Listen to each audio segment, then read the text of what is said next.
आपको न सिर्फ ज्योतिष ने छुआ बल्कि आप खुद ज्योतिष जानते हैं, लोगों को ज्योतिष के विषय में बताते हैं, उनको मार्गदर्शन करते हैं।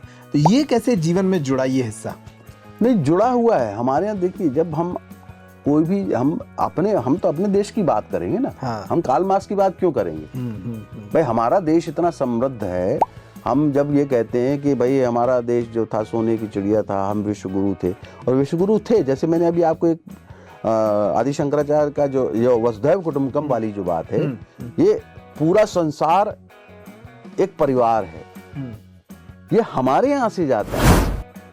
ये किसी दूसरे देश का ऐसा कोई कोटेशन मिलता है आपको क्या? नहीं मिलता।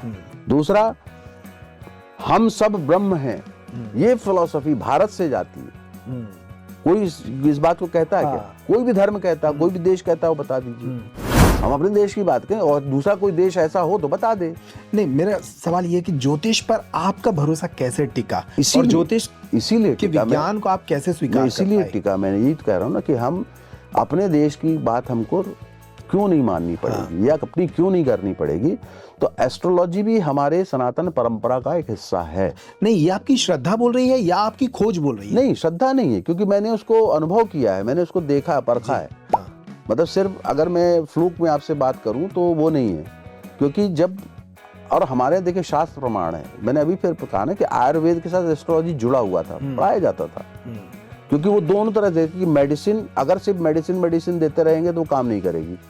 तो एस्ट्रोलॉजिकली जब इसकी हम रेमेडी करेंगे तो वो मेडिसिन वर्क करना शुरू करेगी, है ना। कोई इसीलिए ये कहते हैं। तो ज्योतिष में भी जब मैंने देखा कि भाई कोई आदमी की उसकी मन स्थिति कब गड़बड़ होती, भाई देखिए, या तो आप बिल्कुल ब्रह्म हो जाओ, मन से परे चले जाओ, है ना। तो हर आदमी तो नहीं जा सकता ना। भाई कबीर तो हर आदमी नहीं हो सकता ना। तो कबीर तो फिर कहेंगे कि माला फेरत जुग भया, फिरा ना मन का फेर, कर का मन का डार के, मन का फेर। तो मन का जिस दिन फेरने लगे जाएगा आदमी, तब उसको एस्ट्रोलॉजी की जरूरत नहीं पड़ेगी। फिर उसे दवा भी नहीं चाहिए, एस्ट्रोलॉजी भी नहीं चाहिए। तो इसलिए ये जो सारे शास्त्र हैं, चाहे वो एस्ट्रोलॉजी का, ये हमारे भौतिक जगत को बैलेंस करने के लिए, कोई फ्लूक में आए हुए नहीं है। कि आप ऐसे जगत में जब जाओगे जहां पर बहुत झंझावात होगा, तब आपको ये रास्ते आपको काम आएंगे, तब आप कहीं से एनर्जी ले पाओगे, तब आप अपना रास्ता। भाई, आप मेडिसिन की खोज क्यों हुई? आप बीमार पड़ते हैं, बुखार पड़ते हैं, तो आप पैरासिटामोल खाते हैं कि नहीं खाते हैं? तो साइंस ने आपको एक दे दिया। तो एस्ट्रोलॉजी भी तो वहाँ एक साइंस की तरह काम कर रही है ना। और वो सभ्यता का विज्ञान, वो सभ्यता का विज्ञान है। आप उसको माने या ना माने, वो है, सत्य है।